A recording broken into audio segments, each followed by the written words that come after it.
Et là encore, ce n'était pas tout à fait fini puisque le Home familial bruxellois est intervenu avec ses propres corps de métier pour remettre en ordre tous les décors des appartements, c'est-à-dire les peintures et les revêtements de sol dans certains cas.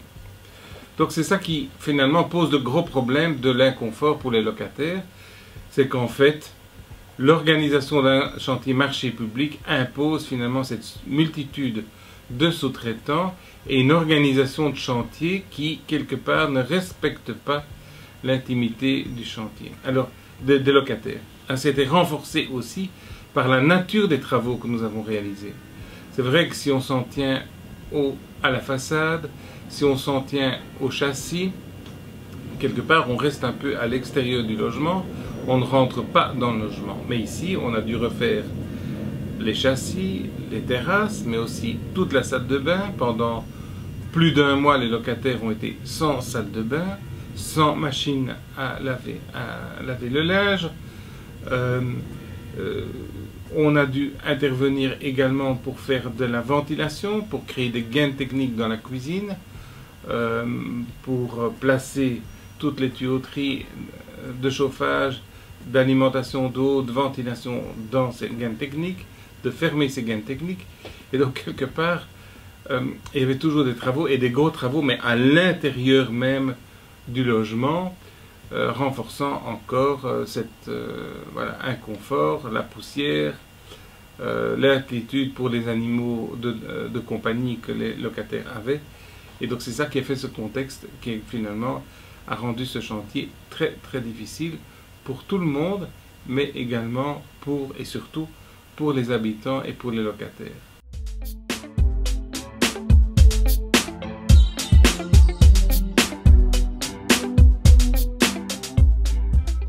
Non, c'est pas facile du tout. Ouais. C'est même la première fois que je le fais, mais beaucoup trop difficile. C'est pas possible à travailler comme ça. Là, tout le monde, tous les gens sont là, regarde, c'est tout ça ici, on peut pas travailler, c'est pas possible. C'est pas des conditions non plus pour les locataires. On fait avec. Non, c'était pas facile, on pouvait pas faire de poussière, pas faire attention à tout. Ouais. On pouvait pas travailler comme on voulait, les gens étaient derrière nous, non, c'était pas facile. On prend 3 fois plus de temps à travailler, c'est sûr.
On espère quand même que malgré l'accompagnement qui a été réalisé par nos équipes techniques, par notre équipe sociale, par moi-même aussi qui était quand même attentif aux locataires, par le projet de cohésion sociale, par la maison de quartier, et bien qu'on aura pu quand même aboutir à un résultat qui au bout du compte sera positif pour nos locataires et qui au bout du compte leur permettra de vivre dans un meilleur confort tout en restant habité le quartier et le logement dans lequel ils ont toujours habité. Et ça, c'était vraiment un enjeu important. Nous espérons très sincèrement qu'après tous ces efforts de la part des locataires, eh bien, on aura atteint ce résultat et que les locataires finalement se rappelleront de cette période comme une période très rude, très éprouvante, mais dont ils bénéficient aujourd'hui du résultat, c'est-à-dire d'un logement basse énergie, d'un logement plus confortable, d'un environnement aussi plus agréable, une terrasse, tout en étant restés dans le quartier où ils ont toujours habité.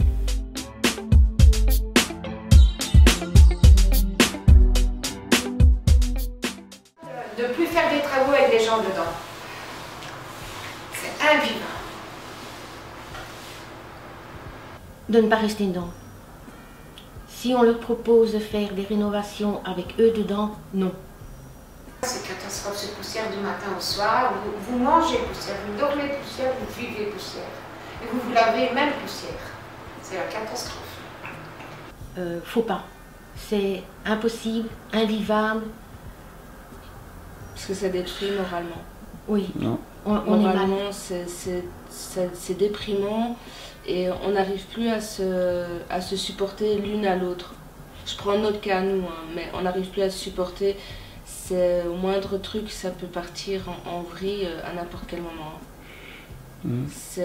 Non, soit de partir en vacances et qu'ils partent pendant un bon gros mois pour que les travaux soient faits, soit qu'ils partent ailleurs. Mais vivre là-dedans, c'est impossible. Je vous remercie. Merci beaucoup.